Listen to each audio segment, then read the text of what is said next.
In this movie, we're going to look at regular expressions in a little more detail. We can test our hello string against a regular expression that will test for, first of all, the letter H locked to the beginning of the string, and then instead of specifying either a specific character or the wildcard symbol, the dot, which could test anything at all, we're going to specify a certain set of characters within square brackets of which it can find any of them. So in this case, E and L, and we're going to use the plus sign, which means one or more of those characters. Finally, an O at the end of the string is what it's going to look for. As we can see, this one evaluates true, and it would do so as well if we put in a whole lot more E's and L's in any combination at all. And even if we brought it down to just one L, it would also evaluate true. However, if we took that one L out, because we've used the plus sign, which in this case represents one or more, the expression evaluates false. If we use the asterisk, which outside of a regular expression means multiply, inside a regular expression it means something quite different. Inside a regular expression, the asterisk means that the preceding character or character set, such as a wildcard or such as this specific set of characters, EL, that it's going to look for, we can have 0 or more of those rather than 1 or more. So this will match HO successfully. If we wish to specify a specific number of letters that is going to come within the between H and O,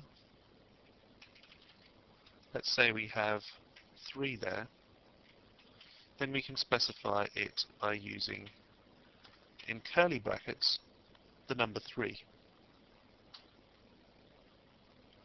So we can use whatever combination of E's and L's as long as there are 3 characters that fall between the H and the O. We can also specify a range of characters, also using the curly brackets. We can just use a comma. This will specify, say, between 3 and 5. So if we put another one in there, now we've got 4 characters falling between that which falls between 3 and 5 characters, and they're all E's or L's. So that will evaluate true. Whereas if we took some out and we only had 2 characters, that would evaluate false. Similarly, if we exceeded 5, even if they're all E's and L's, that would also evaluate false.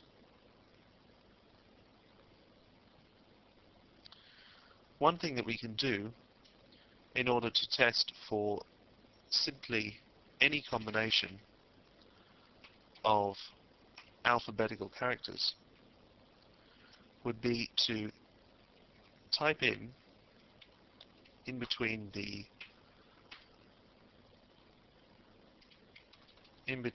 the square brackets and the symbols that we use to lock the regular expression to the beginning and end of the string, would be to write out every letter in the alphabet in turn. However, this would be a very uneconomical way to express what is quite a simple concept, only letters. So instead of that, we can use a range, which is to use a hyphen between the letters that we want to specify. In this case, A all the way through to Z. And this has evaluated false because we haven't put in a plus operator to specify that we want more than one or rather I should say 1 or more. Now it evaluates true.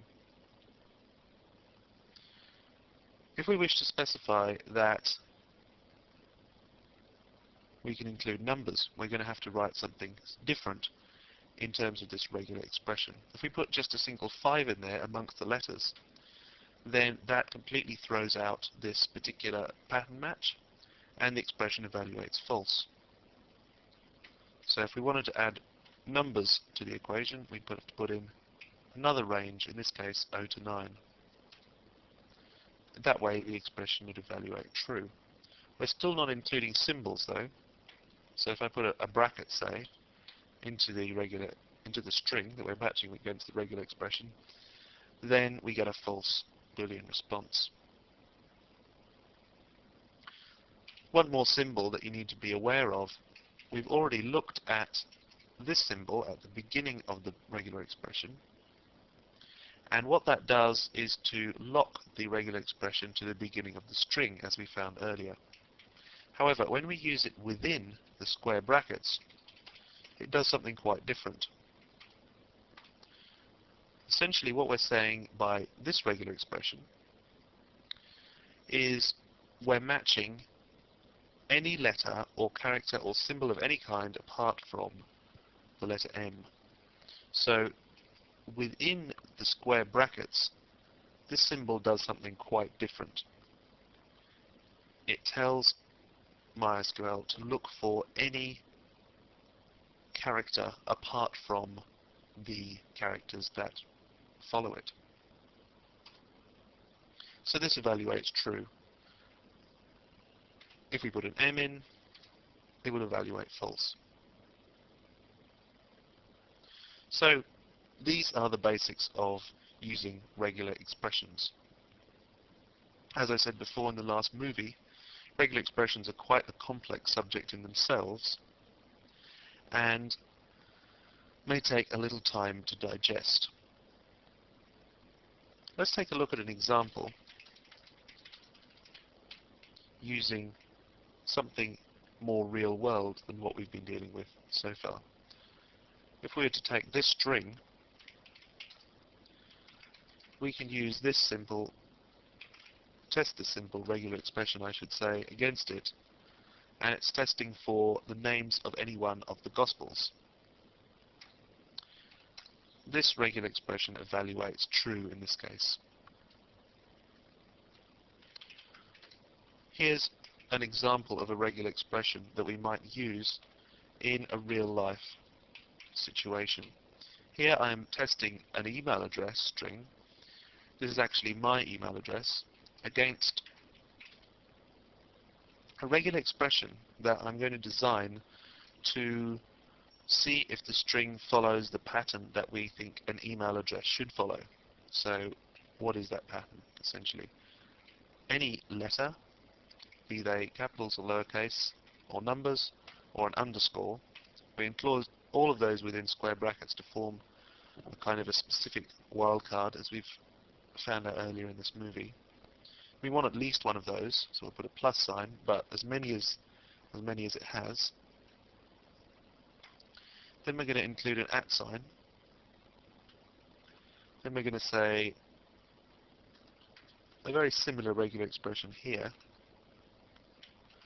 except this time we're going to include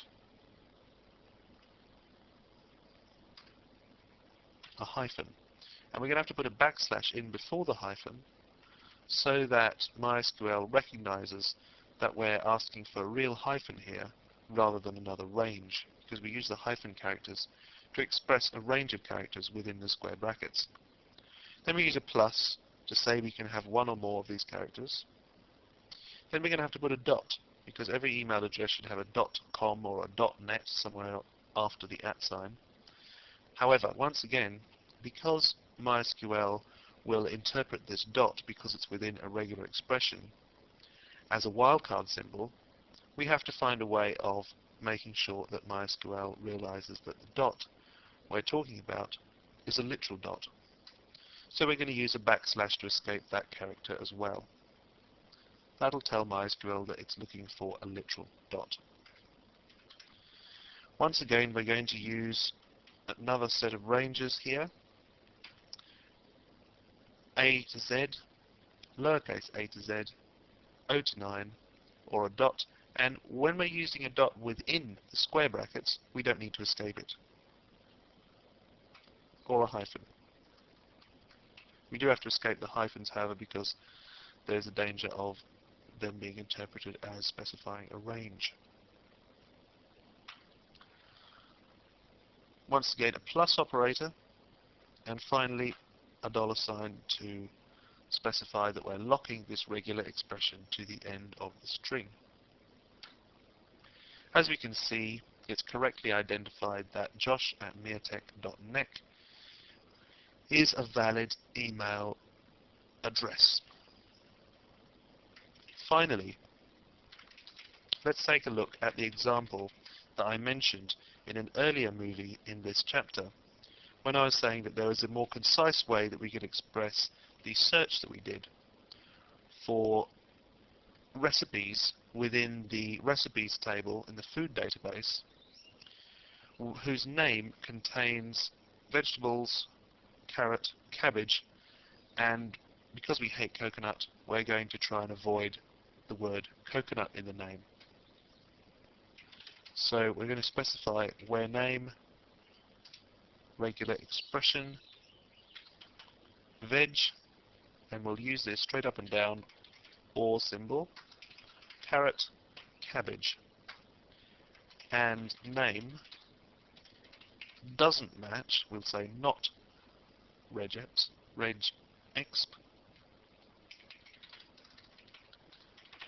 coconut. So here essentially we're doing the same thing with 3 lines. We could put it all in 1 line if we wanted, but we're expressing the same match that we took by using like operator. It took us far more space and clauses in our select query to express the same thing. As we can see, we've successfully come up with the same answer using a much more concise manner of searching. This is the beauty of regular expressions. I suggest you have a play around with regular expressions yourself, and at the end of this chapter I will recap the different symbols and what they mean in the syntax recap.